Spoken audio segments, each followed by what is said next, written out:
पाठ 2 जीव हत्या पाप है। Killing living beings is a सिन।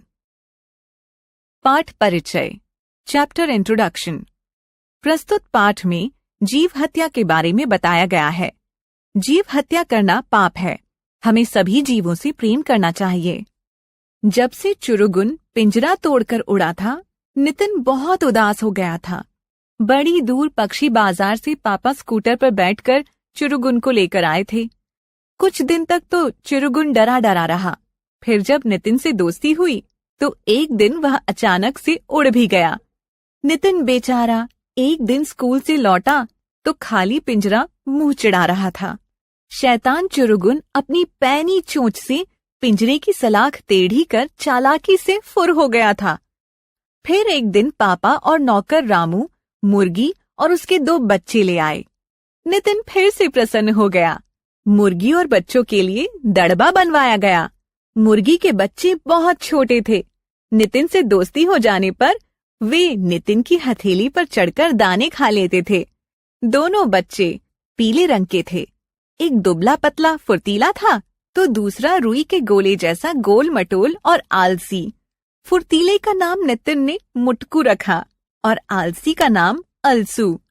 जैसे ही नितिन स्कूल से लौटता फौरन दड़बे के पास पहुंच जाता। मुर्गी भी नितिन को पहचान गई थी। मुटकू और अलसू नितिन को देखते ही शोर मचाने लगते। नितिन दड़बे का दरवाजा खोल देता। मुटकू तो दौड़कर बाहर आता और नितिन की हथेली के सारे दाने चटकर जाता। गिरता पड़ता अलसू जब तक दड़बे से बाहर आता, मुटकू आंगन में दौड़ रहा होता। नितिन अलसू के लिए अपनी दूसरी हथेली खोलता। एक दिन नितिन लाल रंग ले आया। मुटकू और अलसू के जब लाल बिंदिया लगी तो नितिन प्रसन्न होकर चिल्लाने लगा, माँ, पापा, देखो देखो, अलसू और मुटकू कितने प्यारे लग रहे हैं। धीरे धीरे महीना बीत गया।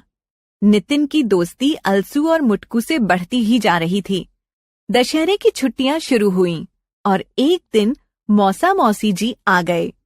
उनके साथ उनके बच्चे पारस व मानस भी आए। पारस तो नितिन का ही हम उम्र था, लेकिन मानस था 6 महीने का गोल मटोल बबुआ। नितिन के घर कोई छोटा बच्चा नहीं था, सो वह मानस को देखकर खूब प्रसन्न हो गया। मानस जब बिना दांतों वाला मुंह खोलकर हंसता तो नितिन को बड़ा ही मजा आता। मानस जब बनियान लंगोटी पहनकर मालिश करवाता तो नितिन निहाल हो जाता। वह मौसी से कहता, लाओ मौसी, मानस को मेरी गोद में दे दो। मानस महाशय थे कि नितिन की गोद में आते ही उसके कपड़े गीले कर देते, लेकिन नितिन गोल गोल मानस को 1 मिनट भी नहीं छोड़ना चाहता था। पारस से भी नितिन की खूब बनती थी। 4-5 दिन मौसी रहीं। मौसा जी ने खूब घुमाया फिराया। मौसी नितिन के लिए नए कपड़े और खिलौने लाई थीं। दशहरे वाले दिन सब लोग रामलीला भी देखने गए। छुट्टी के ये दिन खूब गहमा गहमी में बीते। इतने दिन नितिन अलसू और मटकू को भी भूला रहा। जब मौसी चली गईं, तो घर में फिर से सन्नाटा हो गया। तब नितिन को मुटकू और अलसू की याद आई। वह टहलते हुए दड़बे की तरफ गया। वह सन्नाटा था। उसे आवाज लगाई, अलसू, मुटकू।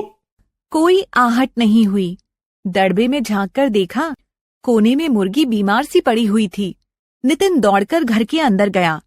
माँ, अलसू और मुटकू कहाँ हैं? माँ कुछ पढ़ रही थी। चश्मा उतारकर नितिन को देखकर उत्तर दिया, कल क्या खाया था नितिन? शाकाहार तो नहीं था वह? मौसी मौसा जी के लिए पकाया था ना? तुझे भी तो पसंद है। माँ धीरे से बोली। पर माँ, नितिन हकलाया, क्या मैंने अलसू और मुटकू को? वह जोर से रो पड़ा। फिर उसने घर के पीछे जाकर देखा, वहां कुछ सफेद पंख पड़े थे। जरूर यह सब रामू ने किया होगा। नितिन सुबुक रहा था। धीरे धीरे उसका रोना बंद हुआ, लेकिन मन का दुख कम नहीं हुआ। उसने मन ही मन कुछ निश्चय किया और दुखी मन से कमरे में वापस आ गया। सामने दीवार पर नितिन ने ही कभी लिखा था, जीव हत्या सबसे बड़ा पाप है। अनजाने में ही सही, उससे गलती तो हो ही गई थी। अलसू और मुटकू जैसे प्यारे दोस्त अब उसे कभी नहीं मिलेंगे। नितिन फिर अकेला रह गया था। शब्द भंडार, वोकैबुलरी, उदास, दुखी, सैड, चालाकी, चतुराई, क्लेवरनेस, फुर्तीला, चुस्त, फास्ट, छुट्टियां, अवकाश, वेकेशंस, सन्नाटा, शांति, साइलेंस, चश्मा, ऐनक, स्पेक्टिकल्स, हकलाना, रुक रुक कर बोलना, टू स्टैमर, सलाख, लोहे की छड़, रॉड, दड़बा, मुर्गी का घर, कूप, आलसी, सुस्त, लेजी, हम उम्र, एक ही उम्र के, ऑफ द सेम एज, आहट, हल्की सी आवाज, स्लाइट साउंड, शाकाहार, निरामिष भोजन, वेजिटेरियन फूड, निश्चय करना, पक्का इरादा करना, टू डिटरमिन,